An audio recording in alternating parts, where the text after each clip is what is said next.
होना चाहिए। हमारा गरीब का बेटा क्यों नहीं बन सकता है सांसद विधायक? बन सकता है। तो वोट किसको दीजिएगा? किसको देना है वोट? कुछ भी हो जाए इस बार आप लोग को पलटना नहीं है। अगर पलटिएगा तो अपने दिल पे हाथ रख के बोलिए, फिर आप जयराम माधव के समर्थक नहीं होइएगा। क्या एक अकेला व्यक्ति हर एक विधानसभा से खड़ा हो सकता है? एक अकेला व्यक्ति हर एक विधानसभा से खड़ा हो सकता है? तो फिर जब भी किसी को जयराम भाई अपने दूध को अगर यहाँ खड़ा किए हैं तो खुले हाथ से आपको उसका समर्थन करना पड़ेगा। कीजिएगा या नहीं कीजिएगा? इतना तो हमारा झारखंड लौट गया, लेकिन अब तो आप जाग जाइए। अब आप क्या सोच रहे हैं बताइए जरा मुझे, क्या दिक्कत है आपको मेरे पार्टी सरपंच भाई से? क्यों नहीं आप लोग वोट इसको दीजिएगा? एक कारण बता दीजिए। हर एक आंदोलन में अग्रसर रहे, मार खाए, लाठी खाए, डंडा खाए, केस खाए, फिर क्या दिक्कत है? क्या सोच रहे हैं? सिर्फ पैसे वालों को पैसा बनवाइएगा, गरीब का बेटा को भी कुछ ऊपर तक पहुंचाइएगा, तभी तो जिस गरीबी से ऊपर उठकर आए हैं। अगर एक गरीब का बेटा है तब आपकी दिक्कत को, गरीबी को वो समझेगा, नहीं तो दीदी वो नहीं समझेगा। जिसको कुछ पता ही नहीं कि मिट्टी का सुगंध क्या होता है, मिट्टी की स्वाद क्या होती है, वो क्या जानेगा बताइए आप? तो किसको वोट देना है इस बार बताइए? सिर्फ और सिर्फ पैसा दे तो दे, मना नहीं कीजिए, लेकिन वोट किसको देना है? आप लोगों को गुमराह करने की बारी आ गई है। अगर कोई पैसा बांटने आता है मेरे भाइयों, आप लोग भी लीजिए, आप लोग भी उसके हकदार हैं, बहुत मेहनत करते हैं। मैं देखती हूँ आप बाइक में दोनों हाथ में झंडा लेकर धूप पसीना गर्मी और खड़ा होकर नारा लगाते आते। अगर कोई देता है निकालिए अपना खर्चा पानी, कोई दिक्कत नहीं है, लेकिन वोट किसको दीजिएगा?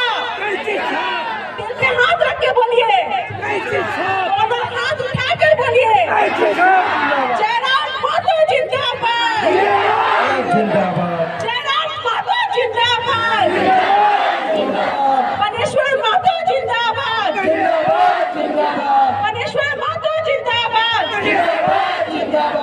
वोट के एक रात पहले मेरा सभी दीदी सभी भैया से आग्रह है कि एकदम आप सचेत रहेंगे, एकदम आप सचेत रहेंगे।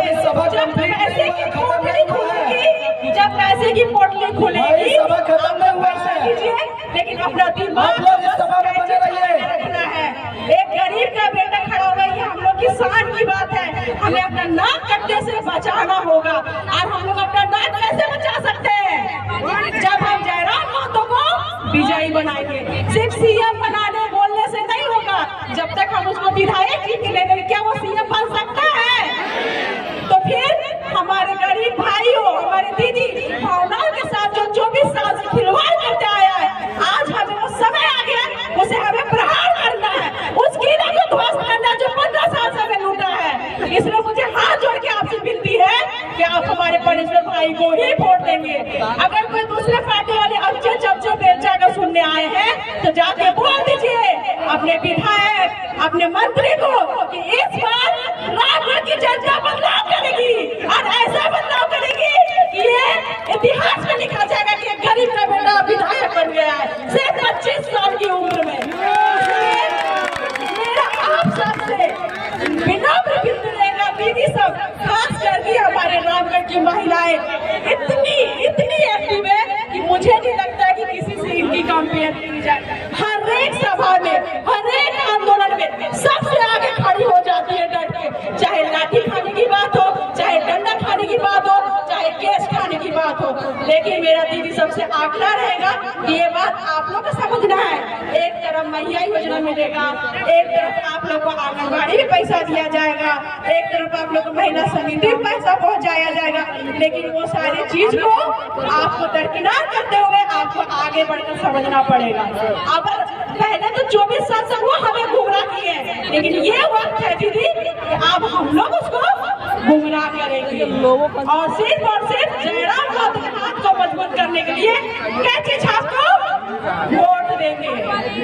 इसलिए मैं आपसे फिर से विनम्र करती हूँ, हाथ जोड़कर विनती करती हूँ हमारे परमेश्वर भाई को भारी से भारी मतों से आप लोग विजय बनाने का संकल्प लेंगे। एक बार फिर से बोलिए, जेबी कैसे